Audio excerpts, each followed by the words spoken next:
Now, with the salah, how can a person make sure that his heart is in that state of the salah? The subject of al-iltifat in the salah, it's a duty. It's something that we have to be having the conscious of it, that we're not just doing the salah, but we want to make iqam as-salah, which is establishing the salah. And the Prophet ﷺ commanded us to do it, and how the Prophet ﷺ, his salah was. So there are physical things to be done, which is the easiest part of it. Which even that, some of us, we would not do it in the most perfect way. Meaning, from the very first moment that makes you get up from your seat or your bed or whatever you are at home to come to the masjid, or if you're at work or whatever, that first instant, if we follow the sunnah of the Prophet ﷺ from that point all the way till we finish the salah, this helps definitely. And that is, with that, a person occupy himself and his heart that now we are doing the objective of our life. It's just there's a very simple, if it's correct to say, like a switch in the heart. If we see that our purpose in this life is to establish the 5 daily salah, and everything else after that is extra. So we're here to establish the 5 daily salah. So why do we go to work? To make sure that we establish the salah. Why do you go home? To come back for the salah. Why do you this? So that you establish, this is the most important thing. But Allah subhanahu wa ta'ala did not create us to be in the masjid 24 hours a day. We have to do things outside of the masjid so that we are able to come to the masjid. So what's the most important thing in our life is the masjid. If there is no masjid, if there is no salah, there is no family, there is no goodness in any matters of deen. You know, even the family. Why the family is constructed? To establish the deen. So if the family is, mashallah, according people, for example, husband and wife getting together and their marriage and the wali and everything, ala kitabillah wa ala sunnati rasulillah wal mahr and so on, Allahu Akbar, and they're very happy. And then no salah is established. What's the purpose of that marriage? The husband and the wife, they don't make salah, for example. Why they're married? There's no purpose of it to start with. Or even when sometimes the sister, for example, she has a dispute with her husband. Why? Because he's saying that she's not good or whatever, right? Of course, there's grounds for divorce. But is your husband making salah? No, he doesn't make salah. Not even Salatul Jumu'ah, nothing whatsoever. And she's not complaining about this. So why you're married? Is it permissible to be married to someone that doesn't make salah? It is not permissible. So the point here is the most important thing is the salah. Then once the salah is established, then we can talk about other things. So we have to look at things that way. You're not wasting your life if you're making, this is the most important thing in one's life.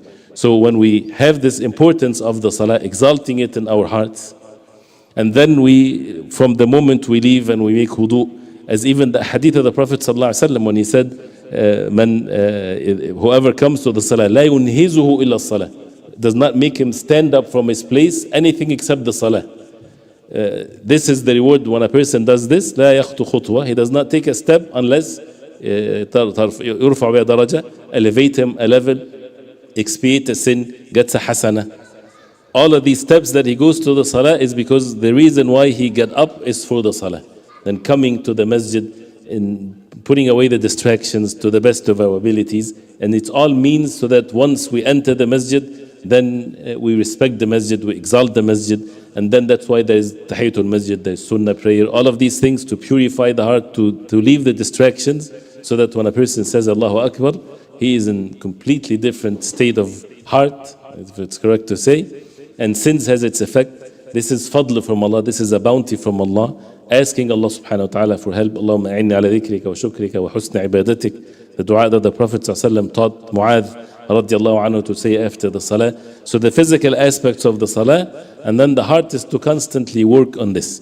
When the foundation of the heart is the sound aqidah, to learn our aqidah in the proper way, the pillars of al-iman, the aqidah of Ahlul Sunnah wal Jama'ah, and then to establish the deeds of the heart, the love of Allah, the fear of Allah. When inshallah we'll also talk about that inshallah tomorrow. The ayah in the Quran, the food is here, is when Allah subhanahu wa ta'ala mentioned, maybe you can do this as a homework for tomorrow inshallah. There are 2 verses that talks about the masajid. Okay, 2 verses in the Quran talks about the masajid. In these 2 verses, Allah subhanahu wa ta'ala praised those who occupy the houses of Allah. In these two verses, there are a common characteristics mentioned in both. What is this common characteristics? This is a question. No. Well, common salah, it's true, yes.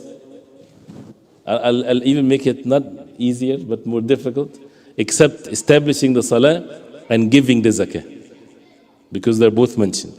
The verse is, إنما يعمر مساجد الله. Indeed, those who occupy the masajid of Allah, من آمن بالله, the one that believes in Allah, واليوم الآخر, and the last day. وأقام الصلاة وآتى الزكاة. What's number 5? ولم يخش إلا الله. And he does not fear anyone but Allah. The other ayah, في بيوت أذن الله أن ترفع ويذكر فيها اسمه, in houses that Allah commanded for it to be erected and to be built. وأن يذكر فيها اسمه, and the name of Allah subhanahu wa ta'ala to be mentioned in it. يسبح له فيها بالغدو والأصال, make tasbih in the morning and in the evening. رجال men لا تلهيهم, all of that is means to establish the salah in the most perfect way. Men لا تلهيهم تجارة ولا بيع عن ذكر الله, no trade, no buying and selling would divert them away from the dhikr of Allah subhanahu wa ta'ala. And the end, يخافون يوما, they fear a day تتقلب فيه القلوب والأبصار, the hearts and the eyes will be turned from the horrors of the day of judgment. يخافون يوما تتقلب فيه القلوب والأبصار ليجزيهم الله أحسن ما عملوا ويزيدهم من فضله والله يرزق من يشاء بغير حساب. Rizq is mentioned. So the concerns is to be put aside the fear of Allah. Really the fear of Allah that occupies the heart, that brings the person and establish the deen of Allah with the love of Allah, because there talks about also the light of in the hearts of the believers. So we ask Allah subhanahu wa ta'ala to give us guidance, inshallah.